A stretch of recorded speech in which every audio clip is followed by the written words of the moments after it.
everyone! Welcome to our vlog. We are the BSCE4 students from the University of St. Anthony. We've spent the past few years diving deep into civil engineering, and we can't wait to share a glimpse of our journey with you. Let's meet the team. Hey there, I'm Joshua Bolalin. I love the challenge of designing and building, and I can't wait to bring innovative solution to life. I'm Kimberly Law, and I believe that teamwork and creativity are key in engineering. Together, we can achieve amazing things. Hi, I'm Lara May Cabaltera. I'm super enthusiastic about infrastructure and urban planning. I believe we can shape a better future. And I am Mark Joseph Lemeda, passionate about sustainable design and making positive impact through engineering. Hey everyone! Today we're exploring an impressive example of modern construction, the Evacuation Center here in Polangi, Albay.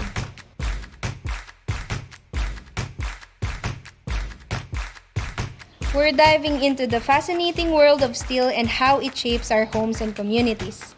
Let's go!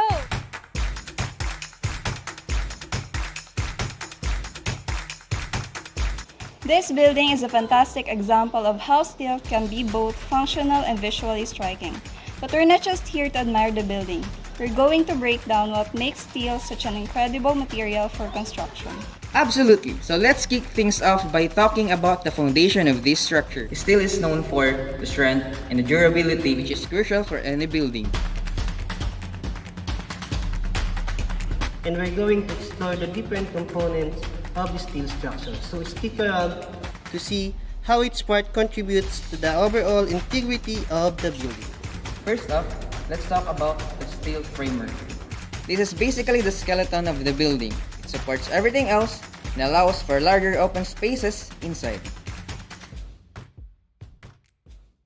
The framework consists of beams and columns. Did you know that these pieces can withstand heavy loads?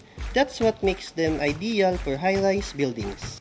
The beauty of steel is that it can be prefabricated. That means they can be made off-site and then assembled here, speeding up construction time. Isn't that cool? Plus, it reduces waste and makes the process more efficient. Now, let's take a closer look at some of the connections between these beams and columns. Now, we're focusing on the connections and joints. This might look simple, but they are incredibly important.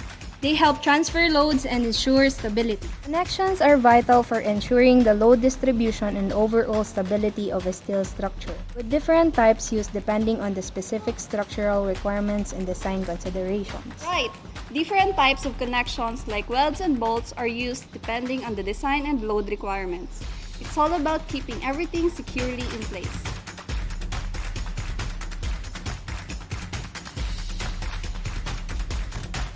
And the engineers really think ahead. They designed these joints to withstand not just the vertical loads, also lateral forces, like wind and earthquakes. Talking about smart engineering. And that is why steel is such a go-to material for buildings in areas prone to natural disasters. It's resilient and flexible. Alright, let's chat about something important. Corrosion resistance. Steel structures are often treated or coated to prevent rust. Absolutely! This is essential for maintaining the longevity of the building. It's amazing how a simple coating can extend the life of the structure. The right maintenance, steel building can last for decades, if not longer. That's a solid investment for any construction project. Speaking of longevity, let's not forget about sustainability. Steel is 100% recyclable, making it a fantastic choice for eco-friendly construction. Now, let's talk about aesthetics. Steel isn't just about function, it can also be beautiful. With the right design, steel structures can have sleek, modern looks. Totally! Architects love using steel because it allows for creative design that are both strong and visually striking. Just look at the lines of this building.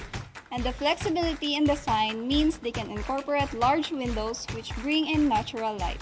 Who wouldn't want that? It's all about creating spaces that are not just functional but also inspiring. We love how steel can transform a building into a work of art. Thanks for joining us on this steel-tastic journey. We hope you learned something new about steel structures.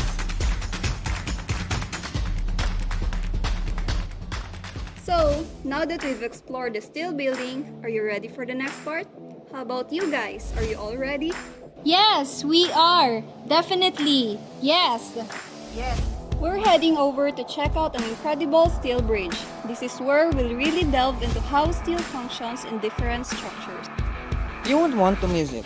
Bridges are ultimate examples of engineering brilliance. Let's go take a closer look at the amazing feature of steel bridges and how they contribute to our infrastructure. See you there. Bye. Today, we're exploring the fascinating world of steel structures, those amazing buildings, bridges, and railways that define our landscapes. Let's get right into it.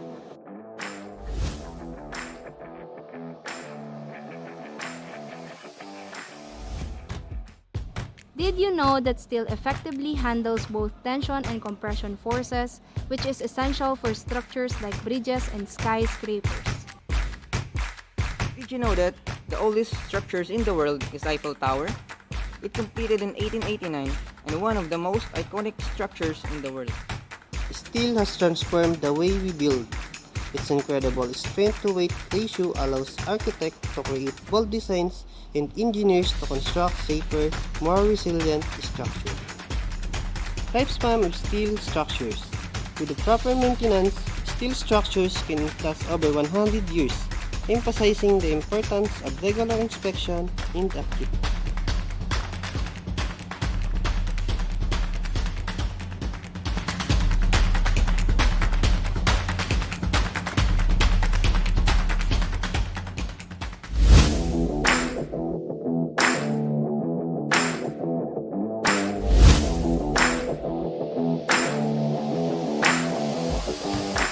Welcome to the Sula Delta Bridge.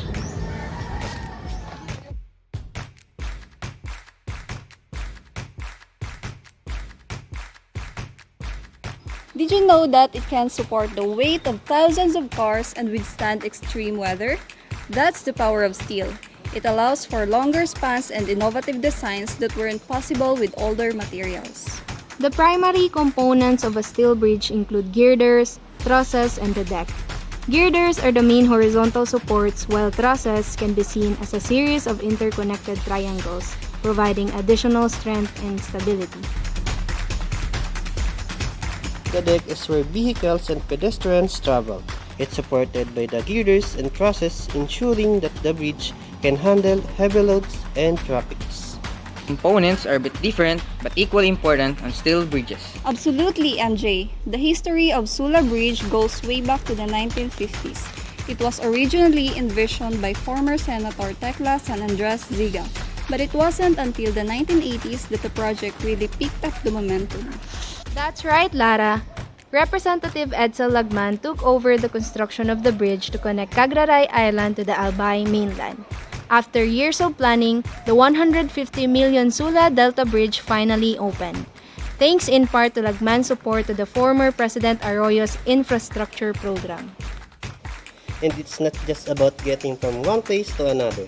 This two-lane modular steel bridge features impressive trusses and steel decking, making it not only functional but also an engineering marvel. It stretches to 165 linear meters. Besides boosting the local economy and tourism, the Sula Delta Bridge has become a destination in itself. People come here not just to cross it, but to admire the view.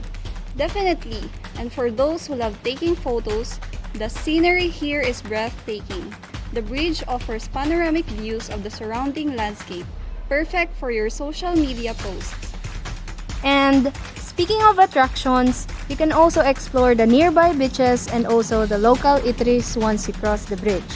It's definitely a whole experience. And don't forget to try the local delicacies. You can find some amazing street foods right nearby. Nothing beats enjoying a snack while soaking in the view. So, if you're in the area, make sure to visit the Sula Delta Bridge. It's more than just a bridge, it's a symbol of progress and connection. Now, let's talk about why steel is so popular in construction. It's not just strong, it's also flexible, resistant to weather, and best of all, it's recyclable. That's a win-win for sustainability. So there you have it. Steel structures, whether they are buildings, bridges, or railways, rely on key components that work together to provide strength, safety, and functionality. Thank you for watching!